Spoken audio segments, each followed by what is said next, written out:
A young black boy, after waiting for hours without seeing his mother return from work, rushed out into the raging snowstorm to look for her. He trudged his small steps through the freezing wind, shivering while whispering his mother's words. But exhausted and frozen, he suddenly collapsed right before the gates of a mansion. Witnessing the scene, the billionaire living inside immediately rushed out, carried him in, wrapped him in blankets to warm him up, then personally went to find the boy's mother. Little did he know that this act of compassion would unveil a truth that could change his entire life forever. Before we go back, let us know where you're watching from, and subscribe because tomorrow I've got something extra special for you. The wind cut like broken glass. Leo's sneakers were soaked through. Each step made a wet, squelching sound that nobody could hear over the howling storm. His red puffer jacket, the one Mom got from the donation center last winter, was too thin for this kind of cold. Way too thin. He kept walking anyway. "Mom said the big house on the hill," he whispered to himself, his breath coming out in small white clouds. His teeth chattered so hard it hurt his jaw. "The one with the lights," she said. "She said the man there is nice." Leo was 6 years old. He shouldn't be out here alone. He knew that. But Mom didn't come home last night. She always came home. Always. Even when she worked the late shift at the factory, she'd be back by morning to make him toast and tell him about her night. But this morning, the apartment was empty, just cold and quiet and wrong. He'd waited as long as he could. Then he remembered what Mom told him once when she tucked him in during another snowstorm. "Baby, if you're ever scared and I'm not there, you go to the big house on Bennett Hill. The owner, Mr. Cole, he's a good man. He'll help you." So Leo went. The hill was steeper than it looked. His legs burned. His fingers had gone numb inside his wet mittens. The left one had a hole in the thumb. He tried to squeeze his hands into fists to keep them warm, but it didn't really work. Everything was white. The sky, the ground, the air itself seemed white and angry. "I'm not scared," he said out loud, but his voice cracked.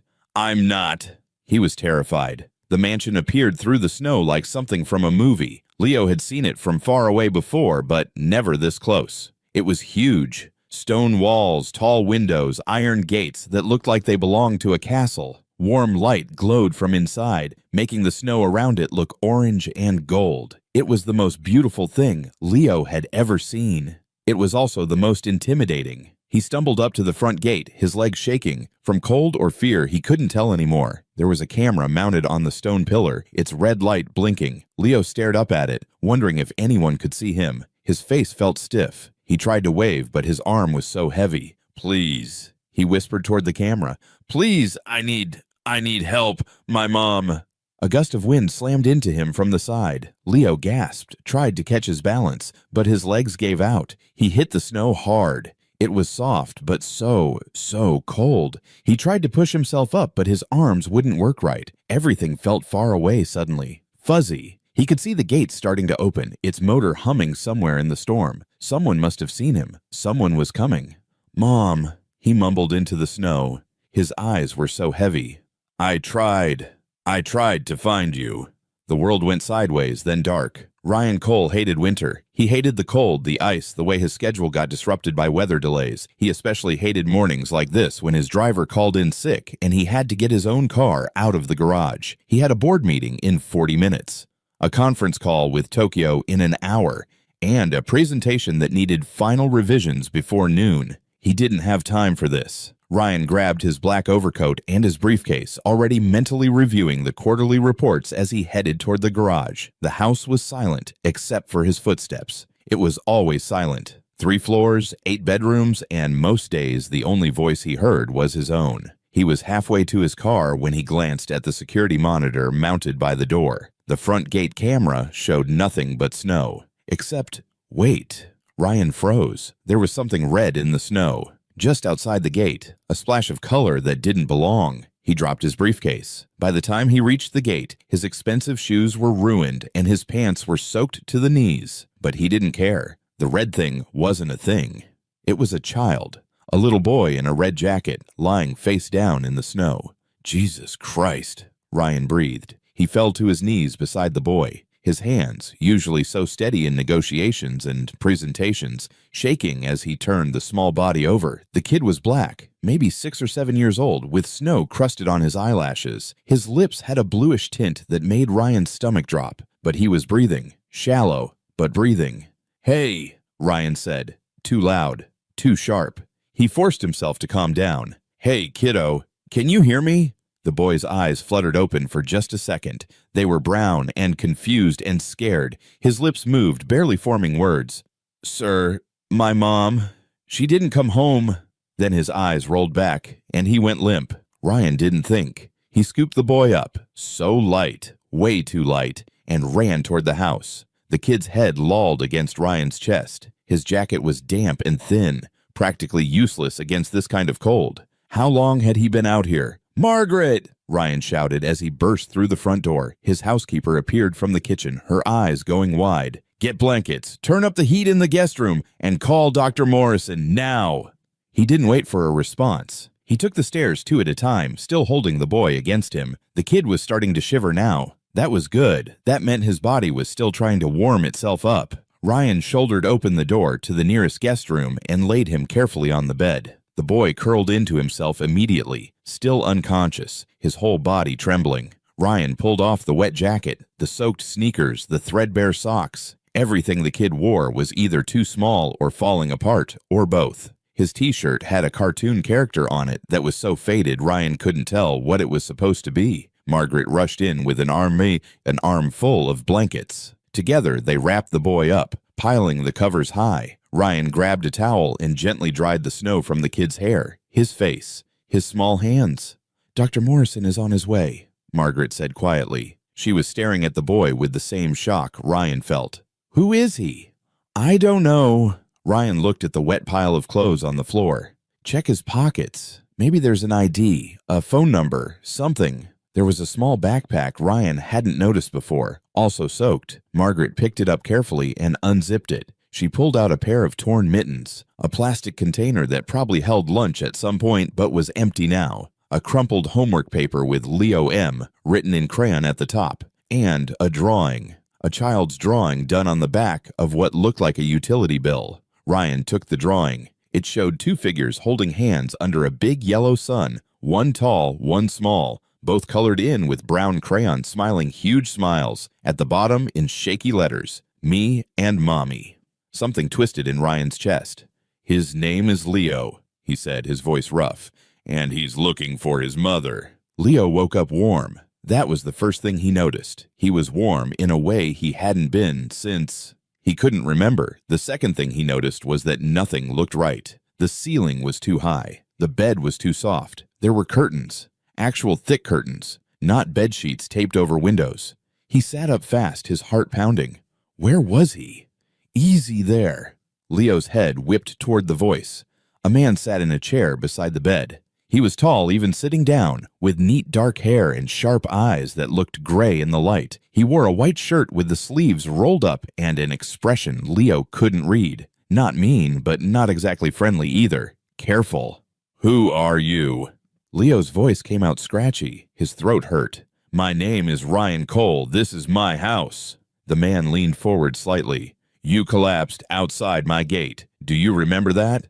Leo's memories came back in pieces. The snow, the cold, Mom not coming home, walking, falling. "Where's my mom?"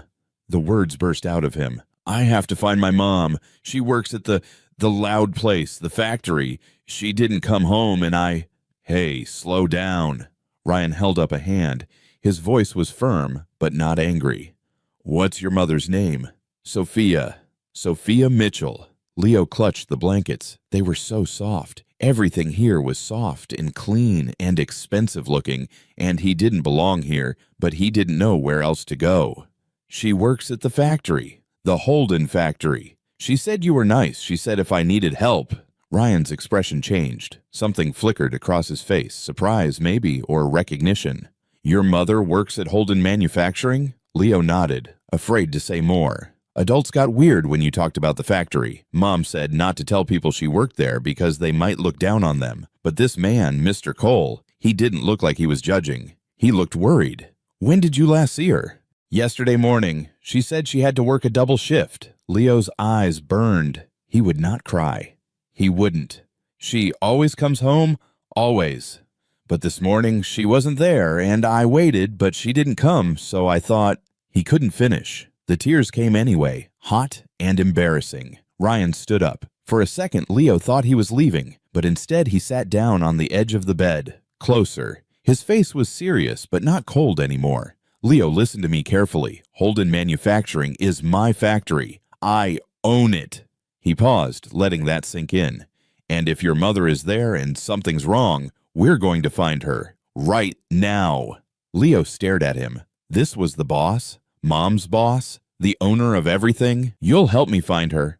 "I promise." And somehow, even though Leo had never met this man before in his life, he believed him. Ryan made 2 phone calls before they left. The first was to his assistant, canceling everything for the day. The second was to the factory manager, and Leo could hear the edge in his voice, even though he didn't understand all the words. Something about immediate staff check and "I need a full report." "Can you walk?" Ryan asked, turning back to Leo. Leo nodded and slid off the bed. His legs felt wobbly, but they worked. Margaret, the nice lady who'd brought him soup earlier, had found him clean clothes. They were too big, probably meant for someone older, but they were warm and dry. Leo had never worn anything so soft. "Good. Let's go find your mom."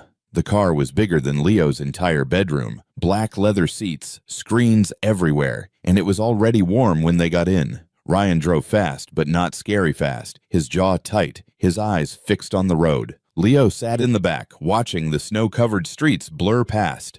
"Mr. Cole?" Leo's voice sounded small in the quiet car. "You can call me Ryan." "Ryan, is my mom in trouble? Because she didn't come home? Is she gonna lose her job?"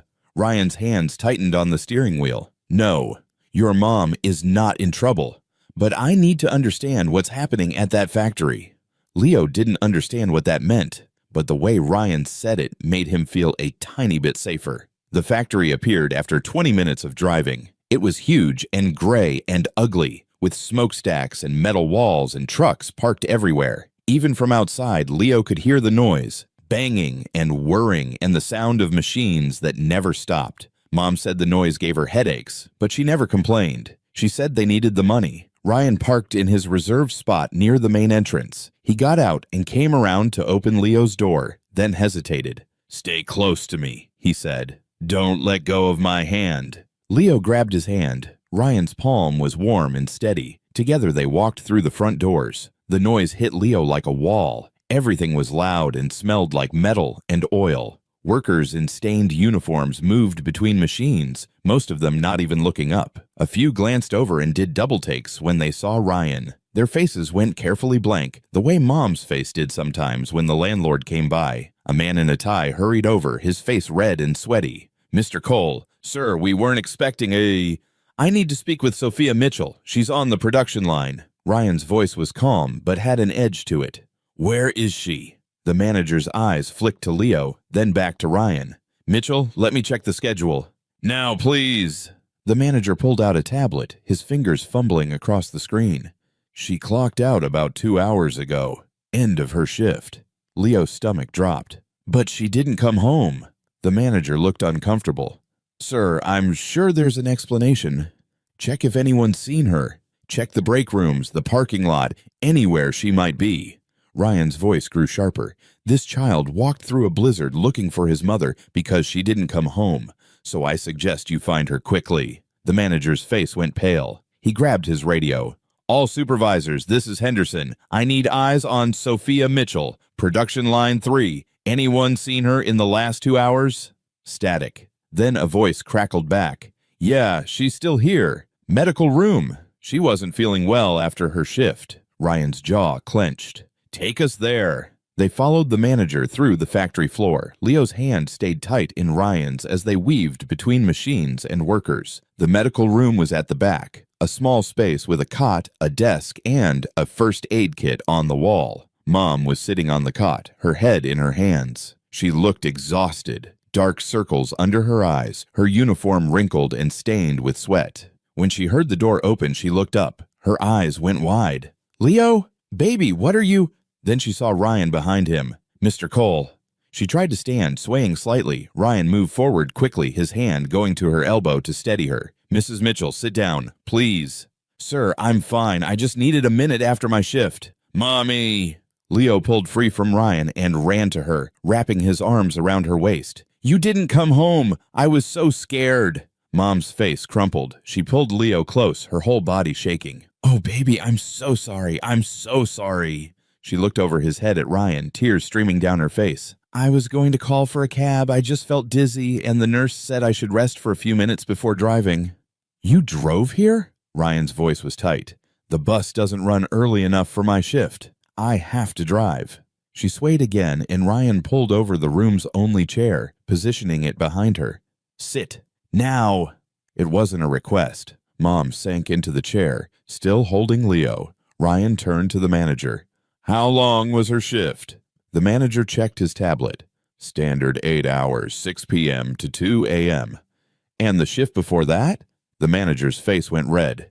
She worked a double yesterday, 2 p.m. to 10 p.m., then came back for the night shift. Ryan's expression went cold. So she worked 8 hours, had a 4-hour break, then worked another 8 hours? We were short-staffed. We asked for volunteers. Did you pay her overtime? Of course, sir. Everything by the book. By the book? Ryan's voice was dangerously quiet. The book says people need rest. The book says you don't work someone for 16 hours out of 24. He turned to Mom. How often does this happen? Mom looked down at Leo, clearly not wanting to answer in front of him. But Ryan waited, patient and immovable. A few times a month, she finally said, when they're behind on orders. They ask who can stay, and if you say no too many times, she trailed off. If you say no, what happens? You're not a team player. And when they need to cut hours or let people go, team players are remembered. Her voice was barely above a whisper. I have a son to feed, Mr. Cole. I can't afford to not be a team player. Ryan stood very still for a moment. Then he pulled out his phone and made a call. Dr. Morrison, Ryan Cole, I need you to come to Holden Manufacturing right now. I have an employee who's worked 16 hours in the last 24 and is showing signs of exhaustion. He paused, listening. Yes, I'll wait. He hung up and looked at the manager. Dr. Morrison will be here in 15 minutes. Until then, Mrs. Mitchell stays here and rests. Get her water and something to eat. Sir, I'm really okay. Mom started. With respect, Sophia, you're not. Ryan crouched down to her eye level. You're pale. You're swaying. And your son had to walk through a blizzard to find help because you couldn't make it home. That's not okay. Mom's face crumpled again. I'm sorry. I'm so sorry. Stop apologizing. This isn't your fault.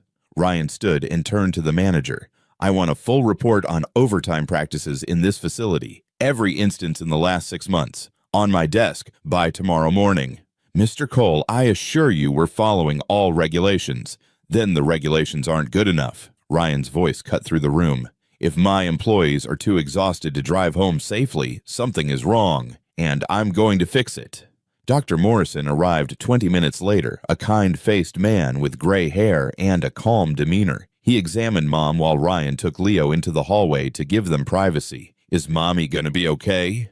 Leo asked, his voice small. Ryan knelt down to his level. Yes, she's just very tired. Dr. Morrison is going to make sure she's healthy, and then we're going to take her home so she can rest.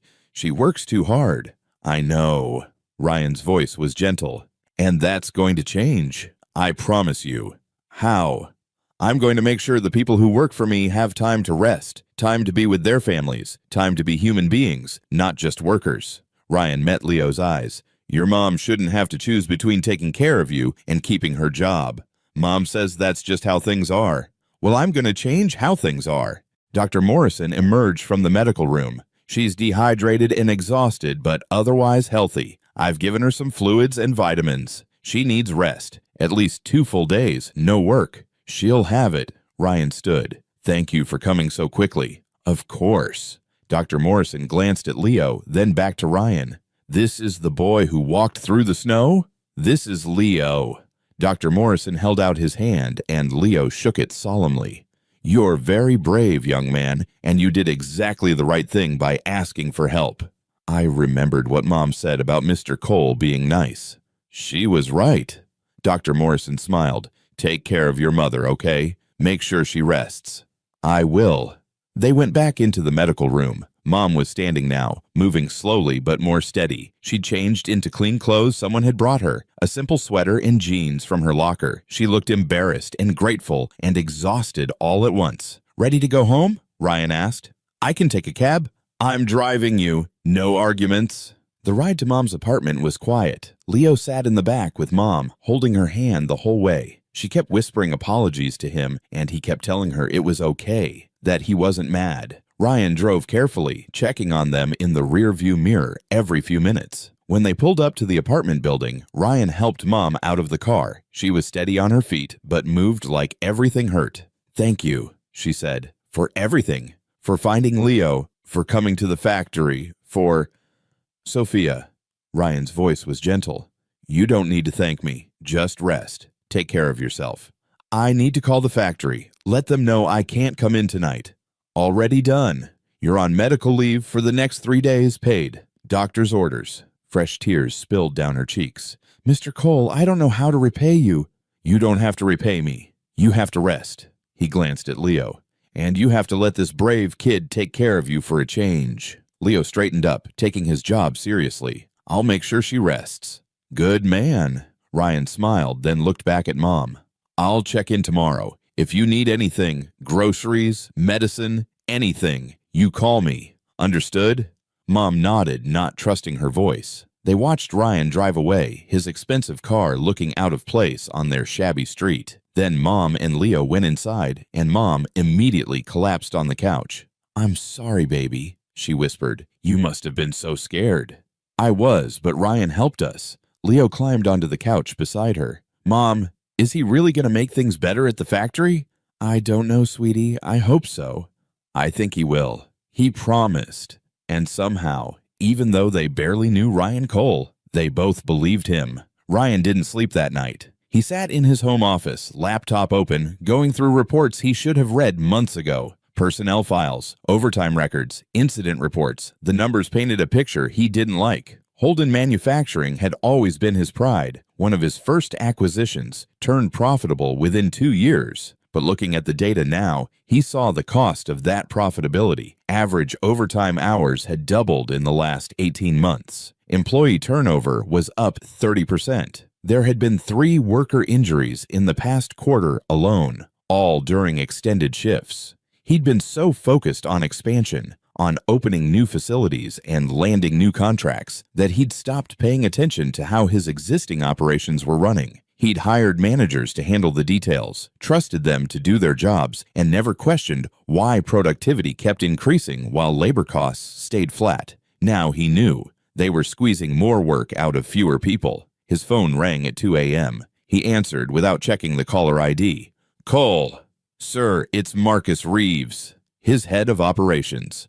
I got your message about the report. I'm working on it now, but I wanted to give you a heads up. The overtime situation at Holden isn't unique. Ryan's stomach dropped. Explain. All 3 of our manufacturing facilities have similar patterns. High overtime, especially in the last year. It's how we've been meeting increased demand without hiring additional staff. Why wasn't I informed? You approved the strategy, sir. Last year's board meeting, you said to maximize efficiency and keep overhead low until we knew demand would sustain. Marcus paused. We were doing what you asked. Ryan closed his eyes. He remembered that meeting, remembered pushing for leaner operations, better margins. He just hadn't thought about what leaner operations meant for the actual people doing the work. Send me everything, he said. Every facility, every department. I want full transparency on working conditions, overtime practices, employee feedback, all of it. Sir, that's going to show some things that might not look good. I don't care how it looks. I need to know the truth. Ryan's voice was hard. We've been running these people into the ground, Marcus. That ends now. It's going to cost money to fix. A lot of money. Then it costs money. Ryan stood, pacing to the window. Outside, the snow had stopped, leaving everything clean and white. A 6-year-old boy nearly froze to death because his mother was too exhausted to make it home from our factory. If that doesn't tell us something's wrong, I don't know what would. Marcus was quiet for a moment. I'll have the full report by noon. Thank you. Ryan hung up and stared out at the darkness. He'd built his company on the idea of doing things right. Quality products, fair prices, good business practices. But somewhere along the way, he'd lost sight of the most important stakeholders, the people who actually made the products. He made himself a promise in that moment. Things were going to change, really change, not just at Holden, but across all his operations. And if the board didn't like it, too bad. The next morning, Ryan had flowers and groceries delivered to Sophia's apartment before he went to the office. Nothing excessive, just basics like milk, bread, eggs, and some easy-to-prepare meals. The flowers were simple daisies because they seemed like something that would make her smile without being too formal. Then he went to work and called an emergency meeting of his senior leadership team. 8 executives sat around the conference table, looking nervous. They knew Ryan well enough to recognize when he was truly angry, and the tightness around his eyes told them this wasn't going to be a normal meeting. Yesterday, Ryan began without preamble. One of our factory workers nearly collapsed from exhaustion. She'd worked 16 hours in a 24-hour period. Her 6-year-old son had to walk through a blizzard to find help because she didn't make it home. He paused, letting that sink in. Anyone want to explain to me how we let that happen? Silence. No one. Fine. I'll tell you. We let it happen because we've been so focused on profit margins and efficiency that we forgot we're employing human beings, not machines. Ryan pulled up a document on the screen behind him.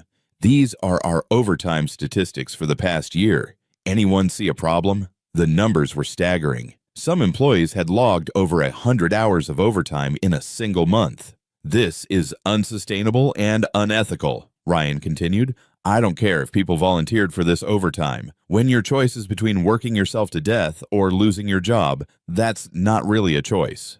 Sir, Marcus spoke up carefully, our margins are already tight. If we limit overtime, we'll need to hire more staff. That means higher labor costs. Then our margins get tighter. Ryan's voice was flat. I'd rather have lower profits than blood on my hands. The board won't like it. The board doesn't have to like it. I'm the majority shareholder. I make the final call. Ryan leaned forward. Here's what's going to happen. Effective immediately, we're implementing new policies across all operations. No one works more than 10 hours in a single day without explicit approval from me personally. No one works more than 50 hours in a week, period. That's going to slow production. Then we hire more people. Ryan cut off the objection. I want each facility manager to submit hiring plans within a week. We're going to properly staff our operations. Sir, another executive spoke up, this could cost millions. I know what it will cost. Ryan's voice was hard. But let me ask you something. What does it cost when a single mother works herself to exhaustion? When her kid has to walk through a blizzard alone? When our employees are too tired to drive home safely? He looked around the table. That's not a cost I'm willing to accept anymore. The room was silent. I built this company to be better than this, Ryan said quietly. To treat people fairly. To do the right thing. And somewhere along the way, I lost sight of that. I got comfortable. I stopped asking questions. He stood. That ends today. We're going to fix this, and we're going to do it right. Any questions? Just one, Marcus said. What about the worker, Sophia Mitchell? What happens to her? Ryan had been thinking about that all night.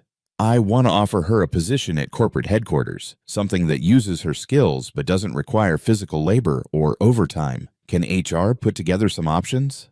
Of course. Good. I'll speak with her myself once she's recovered. Ryan looked around the room.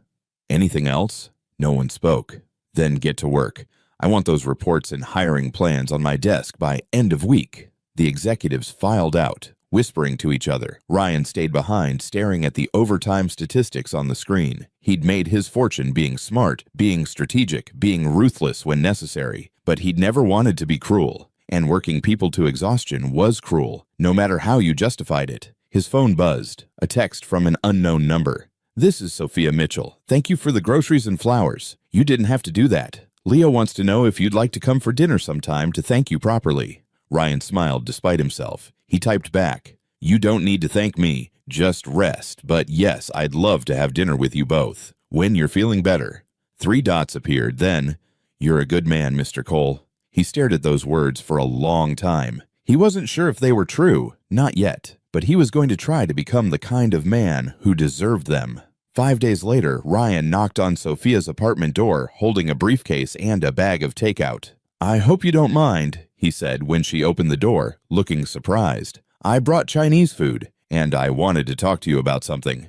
"Of course, come in." She stepped aside and Ryan entered the small apartment. It looked tidier than last time. Leo's toys were neatly organized, and there were fresh flowers in a vase on the table, the daisies he'd sent. "Ryan!" Leo appeared from the bedroom, grinning. "Did you bring food?" "I did. Hungry?"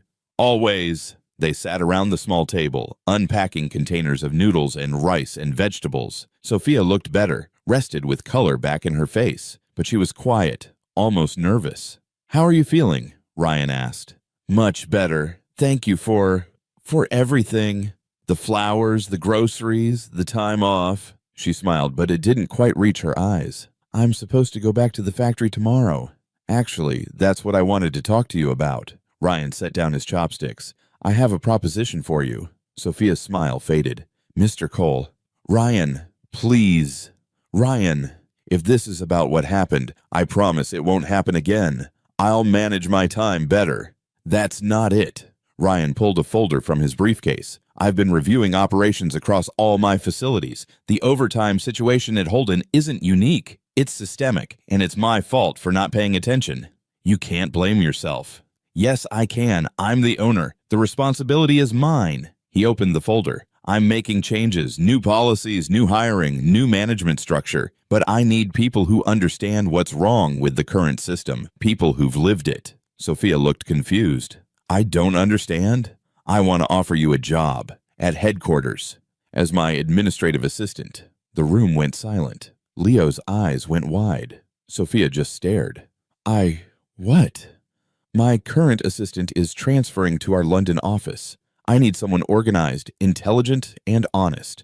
Someone who won't just tell me what I want to hear." Ryan slid the folder across to her. "The pay is more than double what you're making at the factory. Full benefits, reasonable hours, and room for advancement." Sophia opened the folder with shaking hands. Her eyes scanned the offer letter, and Ryan watched her face go pale. "This is too much. I don't have office experience. You've been managing a household on a tight budget while working overtime at a factory. You're more qualified than half the people in my office." Ryan leaned forward. "Sophia, I'm not offering this as charity. I need someone good, and I think you'd be excellent at this job." "But why me? You could hire someone with a degree, with experience."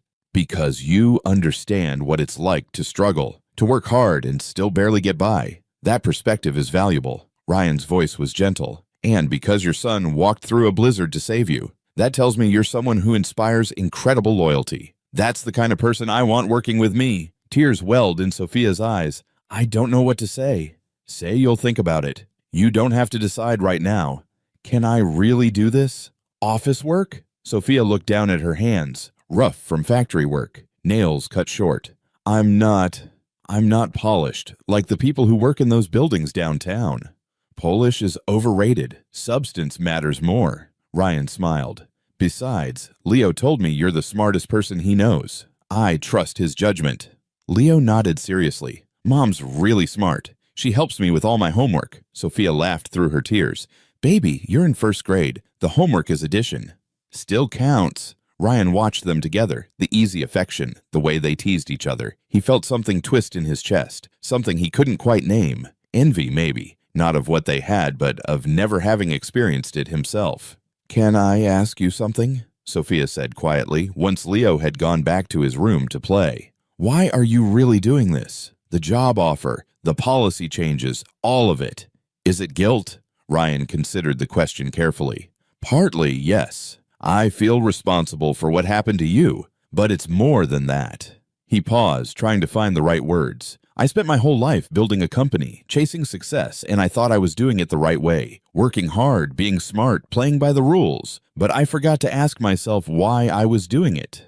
And now I know. It's not about the money or the success or the recognition. It's about the impact you have, the difference you make in people's lives." He met her eyes. "You and Leo, you made me realize I've been living a very small life, even in a very big house. I want to do better, be better." Sophia reached across the table and squeezed his hand. "You're already better than you think you are." They sat in comfortable silence for a moment. Then Sophia pulled her hand back and looked at the offer letter again. When would I start? Whenever you're ready. 2 weeks. A month. Your timeline.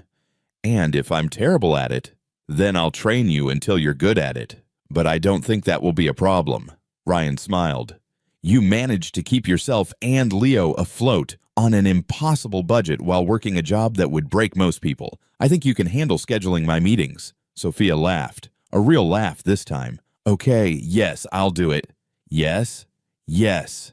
She looked determined now, the fear replaced by something else. Hope, maybe. I want to try. For Leo, to show him that things can get better.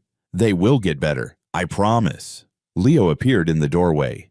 Does this mean we can eat in fancy restaurants sometimes? Leo! Sophia looked mortified, but Ryan just laughed. Tell you what, buddy, when your mom starts her new job, we'll celebrate. Any restaurant you want. Even the place with the giant burgers? Even there. Deal. Leo ran over and threw his arms around Ryan's waist. Ryan froze for a second, surprised, then slowly put his arms around the boy's shoulders. Thank you for helping my mom, Leo said, his voice muffled against Ryan's shirt. You're the best. Ryan looked over Leo's head at Sophia, who was crying again, but these were good tears, happy tears. You're welcome, kiddo, Ryan said softly. Anytime. Sophia's first day at Cole Enterprises was a disaster, not because she couldn't do the work. She picked up the systems faster than Ryan expected, but because she was terrified of making a mistake. She arrived 30 minutes early, dressed in the nicest clothes she owned, a simple black skirt and white blouse that she'd had for years. She stood outside the building, looking up at the gleaming glass tower, taking deep breaths. You can do this, she whispered to herself. It's just a job. You've handled worse. Inside, the lobby was intimidating, all marble and chrome, with well-dressed people striding purposefully to elevators. Sophia felt immediately out of place. Her clothes were clean but old. Her shoes were practical but worn. She didn't have a designer bag or perfect hair or the confidence that everyone else seemed to carry naturally. Ryan met her at the elevator bank. He looked different in his work environment, more formal, more commanding. But when he saw her, his expression softened. Ready? No, but I'm here. He smiled. That's all that matters. Come on, I'll show you around. The 15th floor was busy even at 8:30 a.m. People moved between cubicles and offices, carrying coffee and folders, talking on phones. They looked competent and busy and like they belonged. Sophia felt like an imposter. Ryan's office was at the end of the hall, large and bright, with windows overlooking the city. Her desk was right outside, an organized workspace with a new computer, phone, and a stack of training materials. Catherine left detailed notes on everything, Ryan explained. Daily routines, important contacts, how I like my schedule organized. Take today to read through it all. No pressure. Okay. Sophia sat down at the desk, running her hands over the smooth surface. It was nicer than any furniture in her apartment. I have meetings all morning, but I'll check in at lunch. If you need anything, just call me. Ryan paused. And Sophia, breathe. You've got this. The morning was overwhelming. There was so much to learn.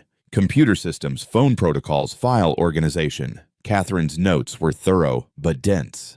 Sophia read the same paragraphs 3 times, trying to absorb everything. Other employees stopped by to introduce themselves. They were polite but clearly curious about her, the new assistant who'd come from nowhere. Sophia could see them taking in her clothes, her nervous demeanor, trying to figure out where she fit in the hierarchy. You must be Sophia.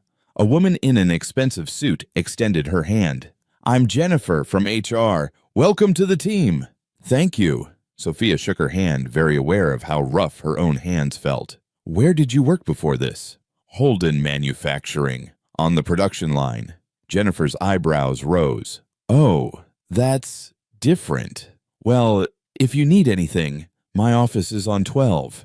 She left, and Sophia heard her whispering to someone down the hall. Heat crept up her neck. She knew what they were thinking, that she didn't belong here, that Ryan had hired her out of pity, that she'd never be able to handle the job. Maybe they were right. By lunch, Sophia had a pounding headache and felt like crying. She'd made 3 mistakes already, forwarded an email to the wrong person, messed up a calendar entry, and couldn't figure out how to transfer a phone call. Small mistakes, easily fixed, but they felt enormous. Ryan appeared at her desk.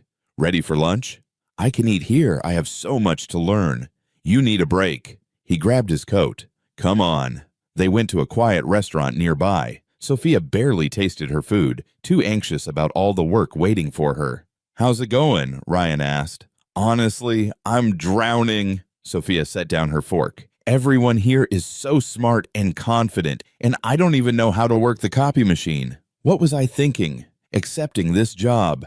You were thinking you deserved a chance to do something better. And you were right. But I'm so far behind. Sophia. Ryan's voice was gentle but firm. It's your first day. No one expects you to know everything. Jennifer from HR thinks you hired me out of pity. Jennifer from HR can mind her own business. Ryan took a sip of water. Look, I'm not going to lie. This job has a learning curve, but I hired you because I believe you can do it. More importantly, you need to believe you can do it. What if I can't?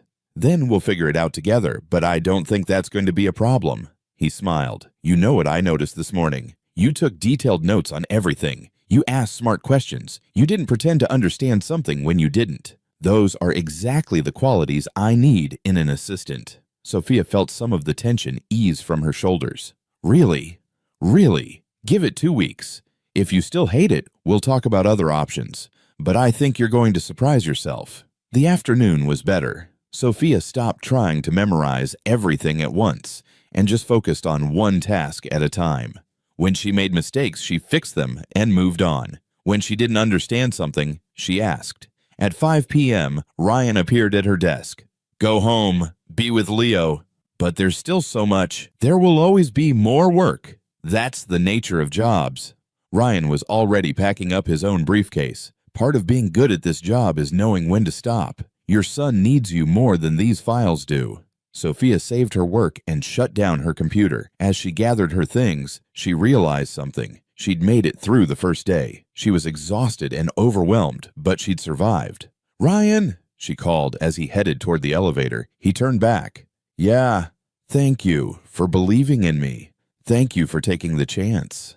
On the bus ride home, Sophia called Leo's after-school program to let them know she was on her way. Then she leaned her head against the window and allowed herself a small smile. She'd done it. 1 day, down. 3 weeks in, Sophia hit her stride. She arrived at 7:30 now. Not because she had to, but because she liked the quiet time before the office got busy. She'd learned the systems, memorized Ryan's preferences, and figured out which coffee order went with which kind of meeting. More importantly, she'd stopped apologizing for every small mistake. Ryan noticed the change. She moved with more confidence now, handled problems without panicking, even pushed back when she thought he was overcommitting his schedule. You have 4 meetings tomorrow that will each run over their scheduled time, she told him one afternoon, standing in his office doorway with her tablet. Something has to move. They're all important. They're all important. But you're not a machine. You need time to eat and think between meetings. She pulled up his calendar. I'm moving the 3 p.m. with marketing to Thursday and blocking an hour for lunch. Non-negotiable. Ryan stared at her, then laughed. When did you get so bossy? When I realized my job is to manage you, not enable your workaholic tendencies. She smiled sweetly. Catherine warned me about this in her notes. You'll work yourself to death if someone doesn't stop you. Fine. Move the meeting. Ryan shook his head, but he was smiling. You're getting too good at this job. Pretty soon you'll be running the company. Please, I can barely keep up with your schedule. I don't want anyone else's problems. But the truth was, she was enjoying the work. It was challenging in a completely different way than the factory had been. Instead of physical exhaustion, she came home mentally tired but satisfied. She was learning, growing, using parts of her brain that had been dormant for years. And Leo noticed the difference. Mom's happier now, he told Ryan one afternoon. Ryan had started stopping by Sophia's apartment regularly, sometimes for dinner, sometimes just to check in. It had become natural, comfortable. Yeah, how can you tell? She sings in the morning now. She didn't used to do that. Leo was working on homework at the kitchen table while Sophia made dinner. And she doesn't look scared all the time. Ryan felt that familiar twist in his chest. She was scared before. Yeah, like worried scared. About money and bills and stuff. Leo looked up from his math worksheet, but now she just looks tired happy instead of tired scared. Tired happy is better? Way better. Leo went back to his homework. Are you staying for dinner? If your mom doesn't mind. She never minds. She makes extra food on purpose now. Ryan glanced toward the kitchen where Sophia was humming while she cooked. Leo was right. She did seem lighter. The tension that had always lived in her shoulders had eased. She laughed more easily, didn't flinch when unexpected bills came in the mail. Ryan, can you help me with this? Leo pushed his worksheet across the table. I don't get fractions. Ryan sat down and looked at the problem. Okay, so imagine you have a pizza. They worked through the homework together while Sophia cooked. It was domestic and ordinary, and somehow one of the best evenings Ryan had experienced in years. No business dinners, no networking events, no trying to impress anyone, just dinner with people he cared about. How was work? Sophia asked over dinner. Chicken and rice and vegetables that somehow tasted better than anything at the expensive restaurants Ryan usually ate at. Productive. The new hiring is starting to show results. Employee satisfaction scores are up across all 3 facilities. He paused. We had someone from the labor board come by Holden. Apparently one of the former supervisors filed a complaint, saying I was retaliating against him. The one who got fired? Henderson, yeah. But the board investigator reviewed everything and cleared us. Turns out they'd had complaints about his management style before. Ryan took another bite.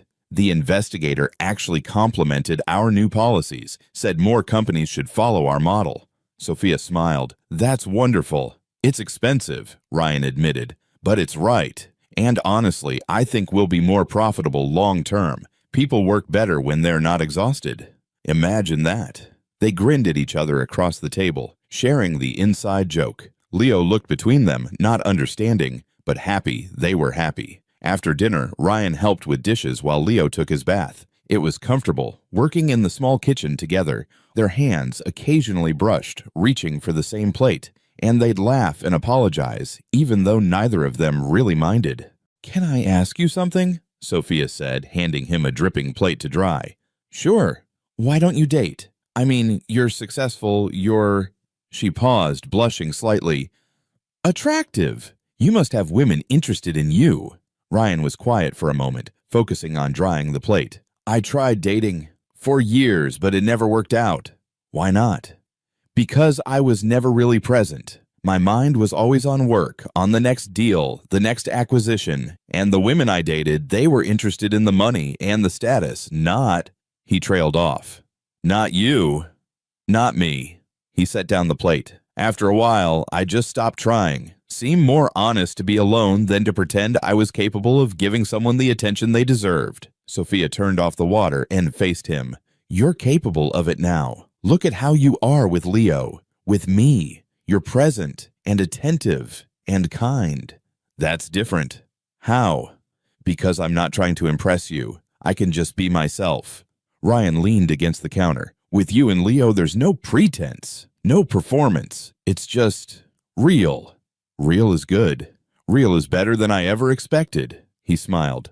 Honestly, I'm happier now than I've been in my entire adult life. This, dinners, homework help, normal conversations, it's everything I didn't know I was missing. Sophia's eyes were soft.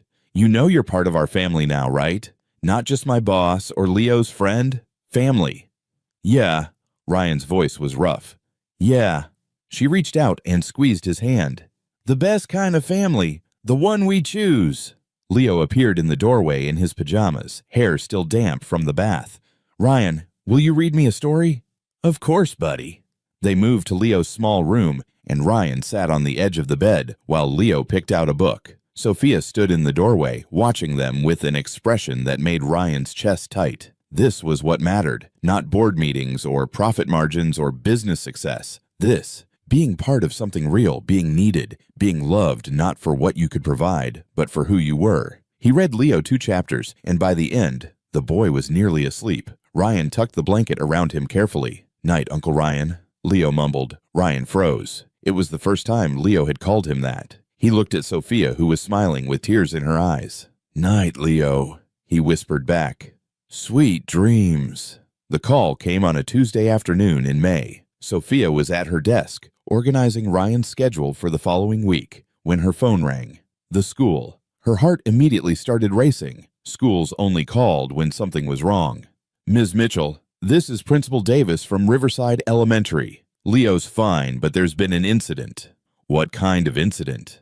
A fight. Leo and another student. Can you come in to discuss it? Sophia's mind reeled. Leo had never been in a fight in his life. He was gentle, shy even. I'll be right there. She grabbed her purse and headed for Ryan's office. He was on a conference call, but she knocked anyway. He took one look at her face and told the people on the line he'd call them back. What's wrong? The school called. Leo got in a fight. I need to go. I'm coming with you. Ryan, you have meetings. Nothing more important than this. He was already grabbing his coat. Let's go. They made it to the school in 15 minutes. Principal Davis met them in the front office, a stern woman in her 50s with kind eyes that had seen everything. Thank you for coming so quickly. Please have a seat. They sat in the small office while the principal pulled up files on her computer. Leo's normally an excellent student, well-behaved, respectful, which is why this incident is so concerning. What happened? Sophia asked, her voice tight. During recess, another student, Tommy Henderson, made some comments about Leo's home situation, specifically about Leo's father not being in the picture. Principal Davis looked uncomfortable. Tommy's exact words were that Leo's dad probably left because no one would want a family like his. Sophia felt like she'd been punched. Ryan's jaw clenched so hard she could hear his teeth grinding. What did Leo do? Ryan asked, his voice dangerously quiet. He pushed Tommy. Tommy pushed back. Then Leo punched him. Principal Davis pulled up photos on her computer. Tommy has a black eye. Leo has a split lip. Sophia covered her mouth with her hand. Oh my God. Where is he? Ryan asked. In the nurse's office, but I need to discuss consequences first. Our policy is zero tolerance for violence. Violence. Ryan's voice cut like a blade. A kid insults Leo's family and Leo defends himself, and you're calling it violence? Mr. Cole, I understand your concern, but we have rules. Your rules let a child be bullied about his family situation. Ryan leaned forward. What did Tommy's parents have to say about his behavior? Principal Davis shifted uncomfortably. Tommy's father he's on the school board. He feels Leo overreacted. Of course he does. Ryan's laugh was bitter. Let me guess. Tommy's not being suspended? Both boys will receive detention. That's not equal punishment, and you know it. Ryan stood up. Tommy started this with targeted harassment. Leo defended himself. If you're going to punish them the same way, you're telling every kid in this school that bullies and victims are the same thing. Mr. Cole, I appreciate your position, but no buts. Either Tommy faces real consequences for his behavior, or I'll be at the next school board meeting explaining why the son of a board member gets special treatment. Principal Davis looked at Sophia. Ms. Mitchell, do you agree with this approach? Sophia had been silent, processing everything. Now she straightened in her chair. Yes, I do. My son isn't violent. If he hit another child, that child must have pushed him past his limit. And from what you've described, Tommy said something cruel and intentionally hurtful. Playground insults are common. Attacking a child's family isn't a playground insult. It's targeted harassment. Sophia's voice was steady now. Leo's father isn't in our lives. That's our reality. And for another child to weaponize that, to use it to hurt my son, that's not acceptable. Principal Davis was quiet for a long moment. Finally, she nodded. You're right, both of you. I'll speak with Tommy's parents again, and I'll recommend counseling for Tommy. He's been acting out more lately. And Leo? Ryan asked. No detention, but I'd like you to talk to him about better ways to handle conflict. We will, Sophia promised. They were taken to the nurse's office where Leo sat on a cot, holding an ice pack to his lip. When he saw them, his face crumpled. I'm sorry, he said immediately, tears starting. I'm really sorry. I didn't mean to hit him, but he said, Sophia pulled him into her arms. I know, baby. I know what he said. He said Dad left because we weren't good enough, that nobody would want us. Leo's voice broke, and I got so mad, and I pushed him, and then he pushed me back, and then I hit him. I didn't even think about it. Hey! Ryan knelt down beside them. his hand on Leo's shoulder. "Look at me." Leo looked up, his eyes red and swollen. "What Tommy said was cruel and wrong. Your family is amazing. You and your mom, you're the best people I know." Ryan's voice was gentle, but hitting him wasn't the right choice. "You understand that?" "Yes, sir." "Good. Next time someone says something that hurts you, what should you do?" "Tell a teacher?" "Tell a teacher. Tell your mom. Tell me. Let the adults handle it." Ryan squeezed his shoulder. "But I also want you to know something. Standing up for your family, that took courage. You just need to learn to do it with words instead of fists." "Okay." Leo wiped his eyes. "Are you mad at me?" "No, I'm not mad." Ryan pulled him into a hug.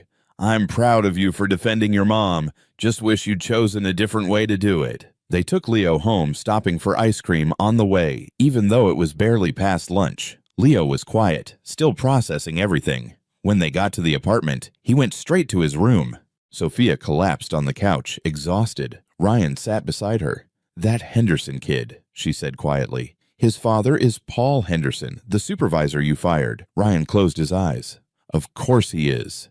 This is because of me, because I took this job, because you fired his dad." "Stop." Ryan took her hand. "This is not your fault. Paul Henderson got himself fired by falsifying records and treating his employees like garbage. His son is unfortunately learning his values. That's not on you. But Leo's paying the price. Leo stood up for himself and his family. That's not a price. That's growth." Ryan squeezed her hand. "And we'll make sure the school handles this properly. Tommy needs to learn that actions have consequences." Sophia leaned her head on his shoulder. "When did my life get so complicated?" "When you met me, probably." She laughed, despite everything. "Yeah, probably." They sat in silence for a while, just being present with each other. Then Leo appeared from his room, his expression serious. "Can I ask you something?" he said, looking at Ryan. "Anything.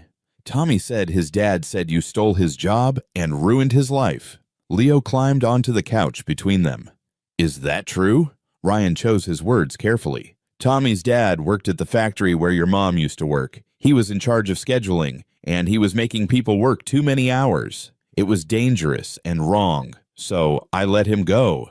"So you did take his job?" "I took his job because he wasn't doing it right. His responsibility was to take care of the workers, and instead he was hurting them, including your mom." Ryan looked at Leo seriously. "Sometimes doing the right thing means other people get angry, but that doesn't make it wrong." Leo thought about this. "Mom always says standing up for what's right is hard." "Your mom is very wise." "So Tommy's mad because his dad's mad, but his dad's mad because you wouldn't let him be mean to people anymore?" "Basically, yes." Leo nodded slowly, working through the logic. "Then I'm glad you fired him, even if his kid is mean to me now."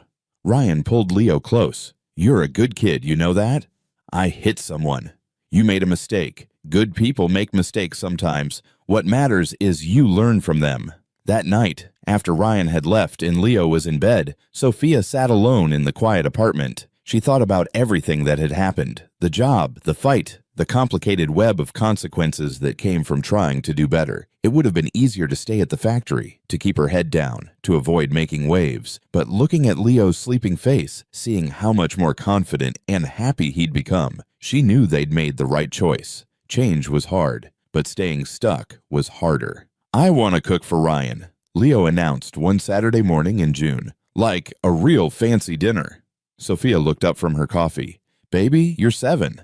Almost 8. And you can help me. I want to say thank you for everything." Leo's face was determined. "He's always helping us. I want to do something for him." So that's how they spent the afternoon preparing dinner. Leo insisting on making fancy spaghetti with garlic bread and a salad. Sophia helped, but Leo did most of the work himself, concentrating hard as he measured ingredients and stirred sauce. Ryan arrived at 6 with flowers and wine, same as always. But this time, Leo met him at the door wearing an apron that said, "Kiss the cook," and a serious expression. "Welcome to our restaurant," Leo said formally. "Dinner will be ready in 10 minutes. Please make yourself comfortable." Ryan bit back a smile. "Thank you. It smells delicious." The dinner was good, a little heavy on the garlic, the pasta slightly overcooked, but made with love. They ate at the small table, talking about their week. Ryan told them about a new contract his company had landed. Sophia shared office gossip. Leo talked about a science project he was excited about. It was ordinary and perfect. After dinner, they moved to the living room. Leo wanted to show Ryan a new drawing he'd made, a picture of 3 people standing in front of a big house with a dog. "That's you, me, and Mom," Leo explained, pointing to each figure. "And that's your house. And that's the dog you should get." "I should get a dog?" "Yeah, houses need dogs. And dogs need people." Leo looked up at him seriously. "You're alone too much." Ryan glanced at Sophia, who shrugged with a smile. "He's not wrong. You two are ganging up on me." "It's for your own good," Leo said wisely. "Mom says sometimes people don't know what they need, so their friends have to tell them." "And you're my friend?" "I'm your family." Leo said it simply, like it was obvious. Friends are people you like. Family is people you love and who love you back. Ryan's throat went tight. He looked at Sophia, who had tears in her eyes. "Yeah," he managed. "Yeah, we're family." Leo beamed and climbed onto the couch next to Ryan, settling against his side like it was the most natural thing in the world. Sophia sat on Ryan's other side, and they watched a movie together, some animated thing about talking animals that Leo loved. Halfway through, Leo fell asleep. Ryan and Sophia looked at each other over his head, both smiling. "He's right, you know," Sophia whispered, "about the dog, and about you being alone too much. I'm alone less now, because of you two. Still, you should have more than just us. You two are enough." Ryan looked down at Leo sleeping peacefully. "More than enough." They carried Leo to bed together, working in silent cooperation born from months of similar evenings. Then they returned to the living room, and Sophia poured them each more wine. "Can I tell you something?" she said, settling back on the couch. "Always. I was terrified of you when we first met. This powerful CEO who could destroy my life with a word. But now," she smiled, "now you're one of my best friends, one of the most important people in my life. The feeling's mutual." "I know. And I want you to know that you don't have to keep helping us out of some sense of obligation. We're doing okay now. I have a good job. We're stable. You don't owe us anything anymore." "Is that what you think? That I'm here out of obligation?" Ryan set down his wine. "Sophia, I'm here because I want to be. Because coming here, spending time with you and Leo, it's the best part of my week, my life." "Really? Really?" He leaned back, looking at the ceiling. "I have a huge house, more money than I can spend, every material thing I could want, but none of it means anything compared to this. Sitting on a worn couch in a small apartment, drinking cheap wine with someone who genuinely cares if I had a good day." Sophia's eyes glistened. "We do care. So much." "I know. That's why I keep coming back." He looked at her. "You've given me something I've been missing my whole life, a sense of belonging, of being part of something real. You've given us that too. Before you, it was just me and Leo against the world. Now we have you." She smiled. "Our very own guardian angel in an expensive suit." Ryan laughed. "I don't know about angel." "Close enough." She squeezed his hand. "Thank you, Ryan, for everything, for seeing us, for caring, for being part of our weird little family. Thank you for letting me in."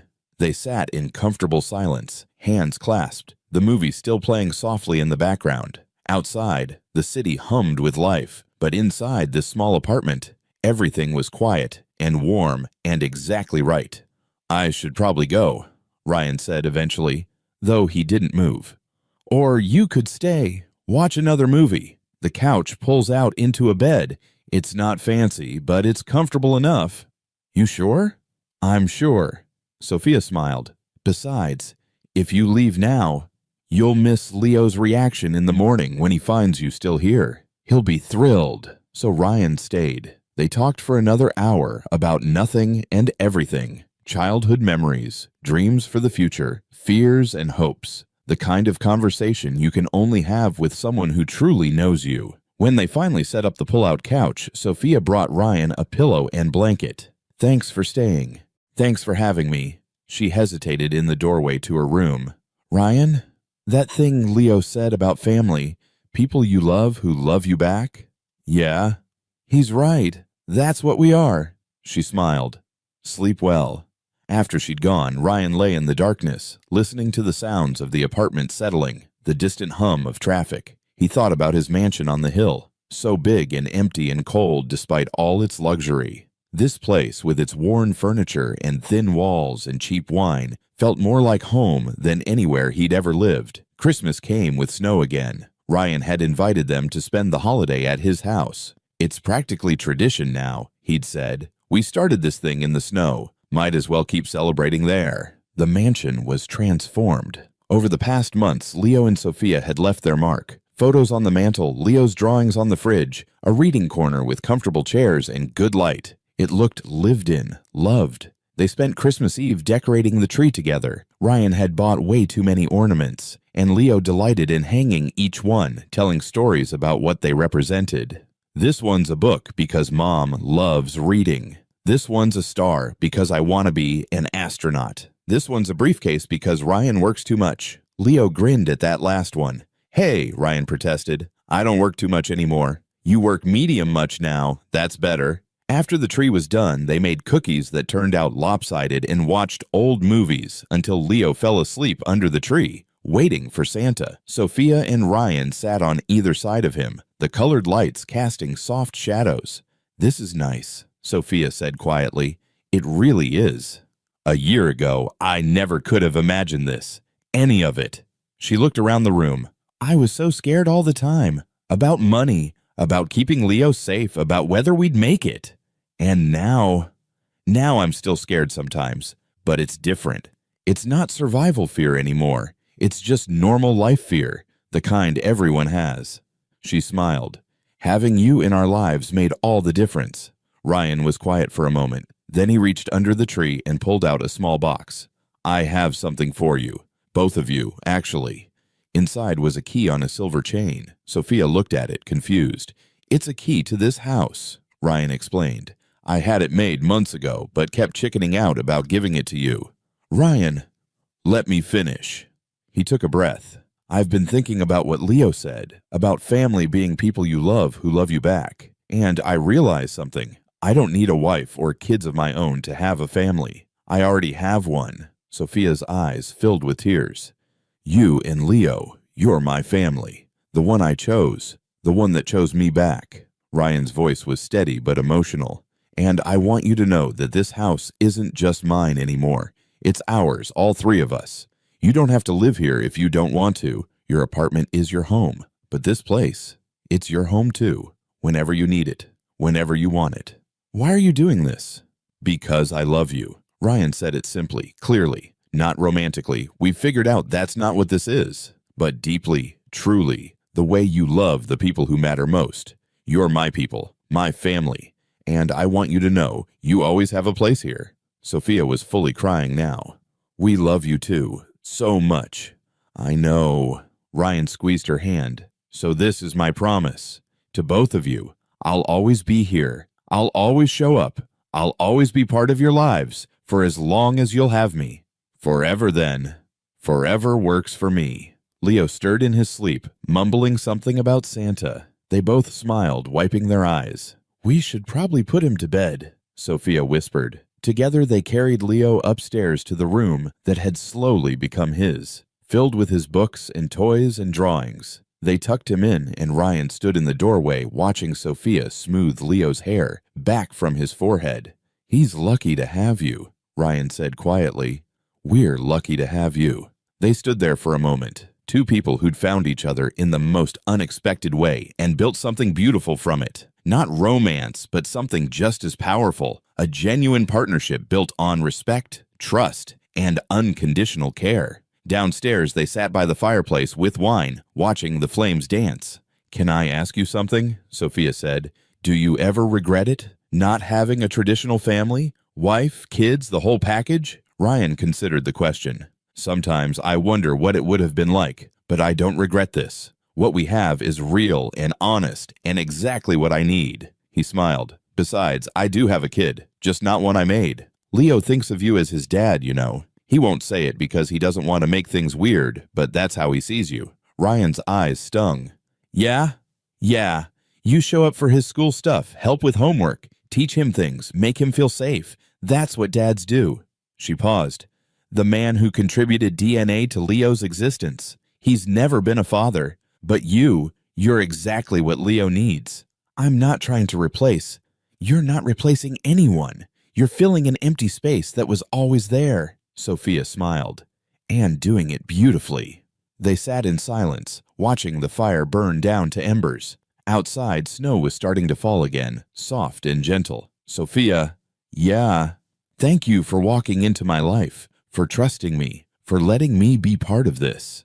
Thank you for catching us when we fell. The grandfather clock in the hall chimed midnight, Christmas Day. Merry Christmas, Ryan said. Merry Christmas to you too. They clinked their glasses and drank. Two people who'd started as strangers and become something far more important than friends. Family, the kind that transcends blood and tradition and expectation. The kind built on choice and commitment and love. In the morning, Leo woke them both at dawn, practically vibrating with excitement about presents. They stumbled downstairs in pajamas and bathrobes, laughing and yawning. The presents were good, practical things mixed with thoughtful things, but the best gift was the one Leo gave Ryan, a framed photo of the three of them from Thanksgiving, laughing at something long forgotten. On the frame, Leo had written in careful letters, "My family." Ryan held it for a long time, not trusting himself to speak. When he finally looked up, both Sophia and Leo were watching him with matching expressions of love and acceptance. "Best present ever," he managed. "Good," Leo said, satisfied, "because you're stuck with us now. I can't think of anywhere I'd rather be stuck." And he meant it. Every word. Because somewhere between snowstorms and factory floors, between late-night homework and small kitchen dinners, the three of them had built something none of them expected. A home, not defined by walls or blood, but by the quiet certainty that no one in this little family would ever face the world alone again. And as laughter filled the mansion that Christmas morning, Ryan understood the truth at last. This wasn't the ending of their story. It was the beginning of the life they were finally brave enough to choose. Join us to share meaningful stories by hitting the like and subscribe buttons. Don't forget to turn on the notification bell to start your day with profound lessons and heartfelt empathy.